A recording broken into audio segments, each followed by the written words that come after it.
Hello दोस्तों, स्वागत है आपके अपने चैनल कैरियर एरा पर। तो जैसा आपको पता है कि थर्मल इंजीनियरिंग का 2 लेक्चर हो चुका है। आज लेक्चर 3 है और लेक्चर 3 में हम लोग पढ़ने वाले हैं फंडामेंटल कॉन्सेप्ट्स ऑफ थर्मोडायनेमिक्स, जो कि चल रहा है अभी। तो कुछ पॉइंट्स रह गए थे, उसको आज कवर करेंगे। तो आज जान लेते हैं कि आज के दिन कौन कौन सा हम लोग कवर करने वाले हैं कॉन्सेप्ट्स। तो ये ओवरव्यू है, ये आज के दिन हम लोग कवर करेंगे।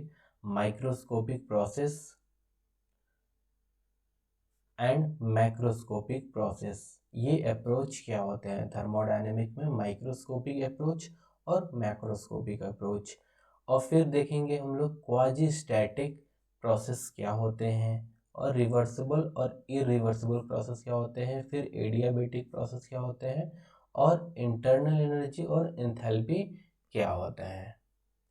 तो माइक्रोस्कोपिक प्रोसेस और मैक्रोस्कोपिक प्रोसेस, जैसा आप लोग को ये पता होगा कि माइक्रो का मतलब होता है स्मॉल और मैक्रो का मतलब होता है बड़ा, ये तो आप लोग को पता होगा। तो थर्मोडायनेमिक में मान लिया कि ये एक सिस्टम है, थर्मोडायनेमिक सिस्टम की बात करते हैं, और इसमें गैस भरी हुई है। अगर इस गैस की, ये गैस जो है different different number of molecule से मिलकर बना होता है। अगर हर एक मॉलिक्यूल्स का हम लोग स्टडी करते हैं, एनालिसिस करते हैं कि इस मॉलिक्यूल का प्रेशर टेम्परेचर क्या है, इसकी एनर्जी क्या है, इस मॉलिक्यूल की एनर्जी क्या है, अगर हम इंडिविजुअल मॉलिक्यूल की एनालिसिस करते हैं तो वो हमारा माइक्रोस्कोपिक एनालिसिस कहलाता है। थर्मोडायनेमिक्स का माइक्रोस्कोपिक एनालिसिस।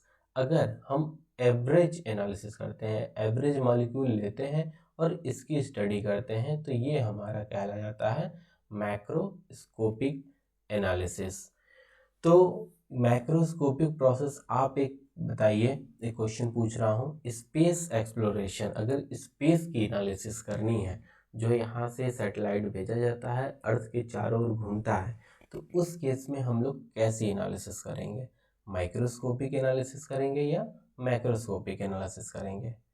तो आपको लगेगा स्पेस सैटेलाइट बहुत बड़ी बड़ी होती हैं, अर्थ उतना दूर भेजा जाएगा तो बड़े लेवल पे किया जा रहा है, तो मैक्रोस्कोपिक एनालिसिस होती है। लेकिन वो मैक्रोस्कोपिक एनालिसिस नहीं होगा, वो माइक्रोस्कोपिक एनालिसिस होगा, क्योंकि हम लोग इंडिविजुअल मॉलिक्यूल की एनालिसिस करते हैं। इतना बड़ा काम लेते हैं, इतना कॉस्ट लगता है, यहाँ से सैटेलाइट वहाँ जाएगा, तो एक छोटे छोटे पार्टिकल भी जो स्पेस में होंगे उसकी भी एनालिसिस करते हैं कि वो पार्टिकल जा करके हमारे सैटेलाइट से ना टकराएं। तो ऐसी एनालिसिस माइक्रोस्कोपिक एनालिसिस कहलाते हैं, अगर हम लोग इंडिविजुअल मॉलिक्यूल की भी स्टडी करते हैं। तो समझिए कि थर्मोडायनेमिक्स में माइक्रोस्कोपिक एनालिसिस मतलब माइक्रो लेवल पे एनालिसिस करेंगे, इंडिविजुअल मॉलिक्यूल की एनालिसिस करेंगे, और मैक्रोस्कोपिक एनालिसिस में हम लोग एवरेज एनालिसिस करते हैं, एवरेज मॉलिक्यूल लेंगे, उसकी एनालिसिस कर देंगे, वो हमारी मैक्रोस्कोपिक एनालिसिस कहलाएगी या मैक्रोस्कोपिक प्रोसेस कहेंगे। ठीक है, उसके बाद हम लोग देखेंगे कि क्वाजी स्टैटिक प्रोसेस क्या होता है। तो quasi static process, reversible process, irreversible process और एडियाबेटिक प्रोसेस, इसको डिटेल में नहीं समझेंगे क्योंकि डिप्लोमा में आप लोग का इसका डिटेल नहीं है, बस जान जाइए कि होता क्या है।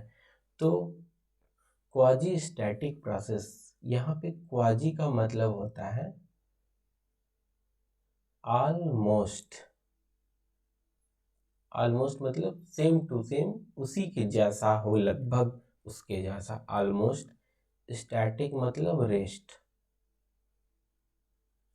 ऐसा प्रोसेस जो बिल्कुल रुका हुआ जैसा प्रतीत हो रहा हो, रुका नहीं है लेकिन रुका हुआ जैसा प्रतीत हो रहा हो, उसको हम लोग बोलते हैं क्वाजी स्टैटिक प्रोसेस, मतलब बहुत ही स्लो प्रोसेस, ये क्वाजी स्टैटिक प्रोसेस कहलाता है। ठीक है, मान लिया ये हमारा पिस्टन सिलेंडर है, ये पिस्टन है और ये सिलेंडर है, इसके अंदर गैस भरी हुई है। मान लिया हम इसे हीट करेंगे तो ये पिस्टन ऊपर की ओर मूव करेगा, तो मूव करेगा, इसका प्रेशर और टेम्परेचर, इसके प्रॉपर्टी के बारे में जानना है। क्योंकि आईसी इंजन में पिस्टन सिलेंडर अरेंजमेंट होता है वो बहुत हाई आरपीएम पे घूमता है, तो लगभग 3000 आरपीएम पे ये घूमेगा। तो इतनी जल्दी जल्दी एनालिसिस हम लोग कैसे करें, बहुत ही फास्ट प्रोसेस होता है। तो हम लोग पूरे थर्मोडायनेमिक में एजम्पशन मान के चलते हैं कि प्रोसेस सब कुछ स्लो हो रहा है। तो अगर हमें इस पे प्रॉपर्टी हमें मेजर करनी है, रीडिंग लेनी है, तो हम लोग क्या करते हैं, इस पे वेट रख देते हैं, छोटे छोटे कई वेट रख देंगे।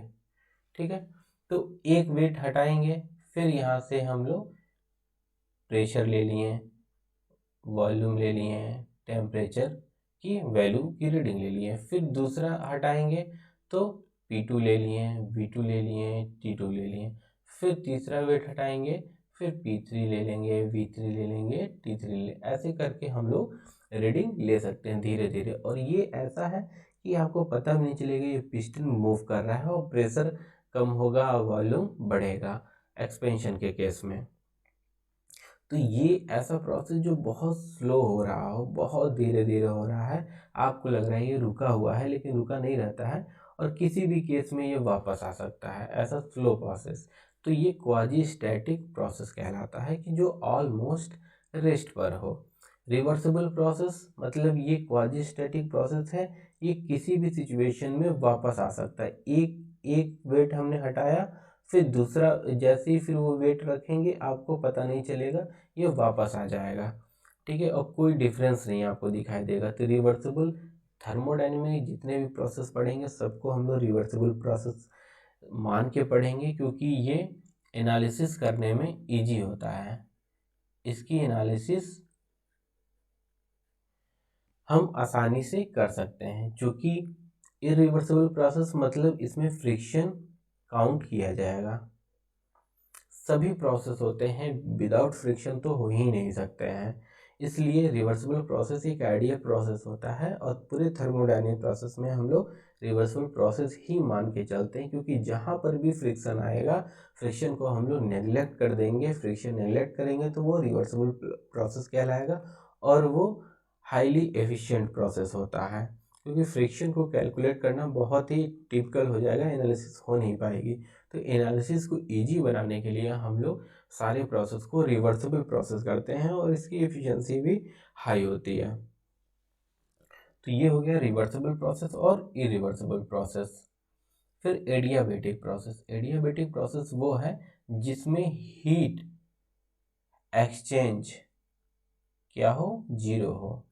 हीट एक्सचेंज जीरो हो, मतलब ये सिस्टम है, सिस्टम में कोई चीज़ है, कोई गैस भरी है, लिक्विड भरा है, वाटर भरा है, जो भी चीज़ भरा है, और हीट ना तो अंदर से बाहर जा रही है, ना तो बाहर से अंदर जा रही है, ये चीज़ नहीं हो रहा है।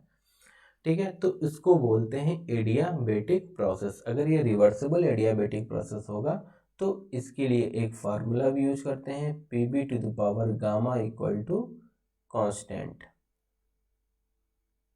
जहाँ पे गामा हमारा एडियाबेटिक इंडेक्स हो गया, गामा इक्वल टू Cp/Cv, और P प्रेशर है, V वॉल्यूम है। तो Pb to power gamma equal to constant, ये भी हमारा रिवर्सिबल एडियाबेटिक प्रोसेस के लिए ये फार्मूला हम लोग यूज करते हैं। और एडियाबेटिक का नाम आते ही आप बोलेंगे हीट एक्सचेंज जीरो होगा, ना तो हीट बाहर से अंदर आएगी सिस्टम में, ना तो सिस्टम से अंदर से बाहर की ओर जाएगी। तो ये इतनी बातें होगी quasi static, reversible process, irreversible process और एडियाबेटिक प्रोसेस। उसके बाद हम लोग को देखना था इंटरनल एनर्जी और एंथैल्पी।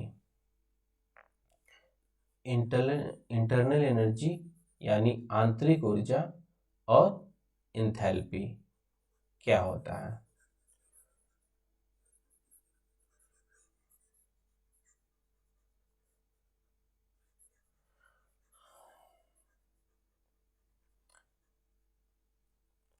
इंटरनल एनर्जी टॉपिक है, इंटरनल एनर्जी, जिसको हम लोग डिनोट करते हैं कैपिटल यू से। स्पेसिफिक इंटरनल एनर्जी को डिनोट करेंगे स्मॉल यू से। तो इंटरनल एनर्जी होती है किसी भी सिस्टम, कभी भी आप लोग थर्मोडायनेमिक्स पढ़े थे एक सिस्टम के बारे में ज़रूर सोचें, क्योंकि सिस्टम की ही एनालिसिस हम लोग करते हैं। सिस्टम में मान लीजिए कोई गैस भरा हुआ, तो इस गैस का इंटरनल एनर्जी क्या होगी अगर हम लोग हीट सप्लाई करते हैं तो इंटरनल एनर्जी जो होता है वो फंक्शन वो इक्वल होता है या तो काइनेटिक एनर्जी होगा प्लस पोटेंशियल एनर्जी होगा। इन दो चीज़ों का समअप होगा इंटरनल एनर्जी। तो हमें तो पता है kinetic energy, internal kinetic energy में अगर हम बात करते हैं तो रूट मीन स्क्वायर वेलोसिटी, ये आपने फिजिक्स में पढ़ा होगा। Root mean square velocity proportional होती है function of square root of temperature. तो रूट मीन स्क्वायर वेलोसिटी जो होती है टेम्परेचर के स्क्वायर रूट के प्रोपोर्शनल होती है, और इंटरनल काइनेटिक एनर्जी जो होता है प्रोपोर्शनल होता है रूट मीन स्क्वायर वेलोसिटी के स्क्वायर के। ठीक है, इससे क्या हो जाएगा, इससे क्या निकल जाएगा, root mean square velocity proportional है function of under root temperature. तो kinetic energy, internal kinetic energy proportional हो जाएगा, इसका स्क्वायर करेंगे तो फंक्शन ऑफ टी हो जाएगा। यानी इंटरनल एनर्जी जो काइनेटिक एनर्जी का लेंगे तो उसमें टेम्परेचर के प्रोपोर्शनल हो जाएगा। और पोटेंशियल एनर्जी में क्या होता है, डिपेंड्स करता है इंटरमॉलिक्यूलर डिस्टेंस पर। ये डिपेंड करता है, डिपेंड्स अपॉन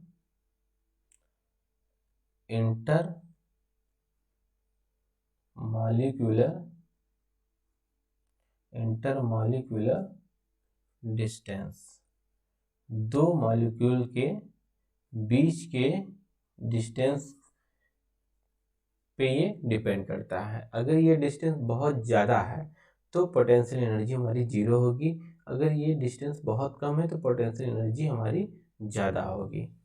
तो अगर हम बात करते हैं आइडियल गैस की, तो आइडियल गैस, इसको मैं इरेज कर देता हूँ।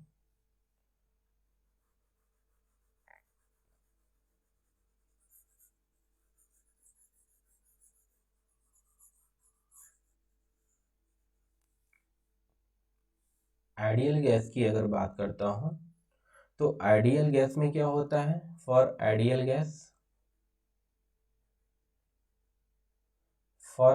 गैस जो आप लोगों ने पढ़ा होगा काइनेटिक थ्योरी ऑफ गैसेस में, अगर जैसे एयर है, एयर को भी हम लोग आइडियल लेते हैं। एक मिनट,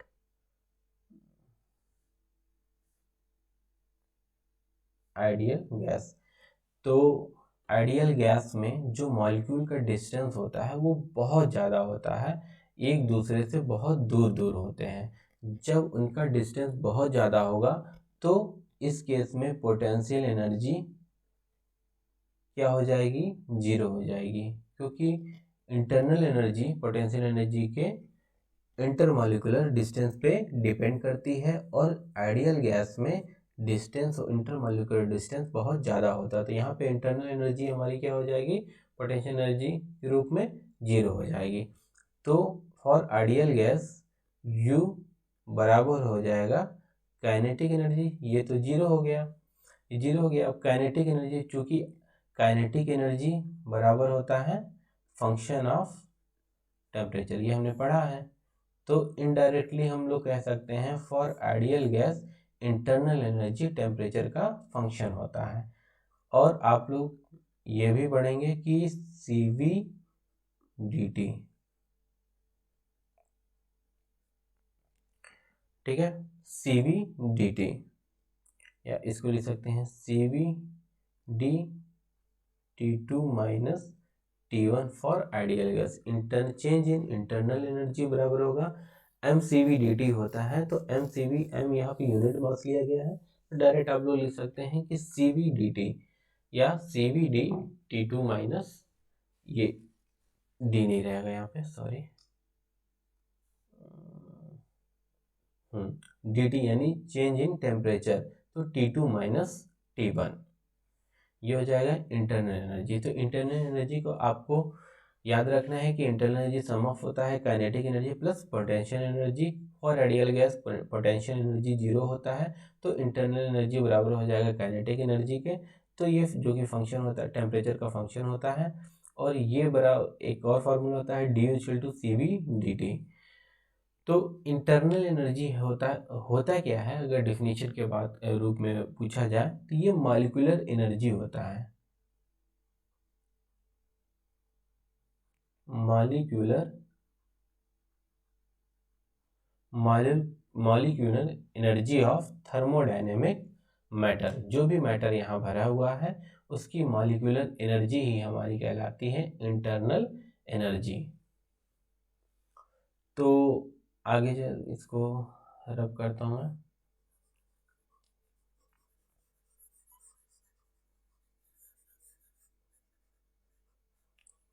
अब हम लोग देखेंगे कि इंथैल्पी क्या होती है। इंटरनल एनर्जी तो हो गया, मॉलिक्यूलर एनर्जी।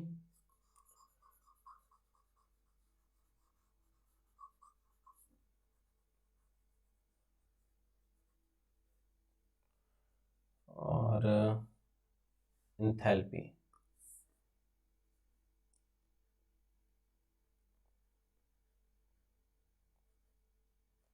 इंथैल्पी को हम लोग रिप्रेजेंट करेंगे कैपिटल H से, और स्पेसिफिक इंथैल्पी को हम लोग रिप्रेजेंट करेंगे स्मॉल h से। तो इंथैल्पी क्या होता है, H बराबर U internal energy plus PV, जहाँ पे ये PV जो है, U तो हमारे इंटरनल एनर्जी हो गया, PV हमारा कहलाता है फ्लो वर्क और डिस्प्लेसमेंट वर्क। ठीक है, अब इसको समझते हैं कि एग्जांपल से।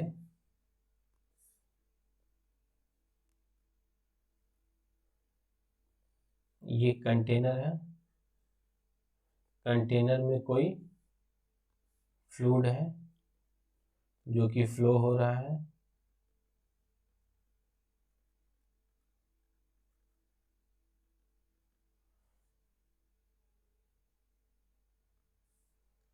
तो यहाँ पर तो इंटरनल एनर्जी होगी, फ्लूइड यहाँ पर रेस्ट पर है, यहाँ पे इसके पास काइनेटिक एनर्जी भी है और इसके पास पोटेंशियल एनर्जी भी है।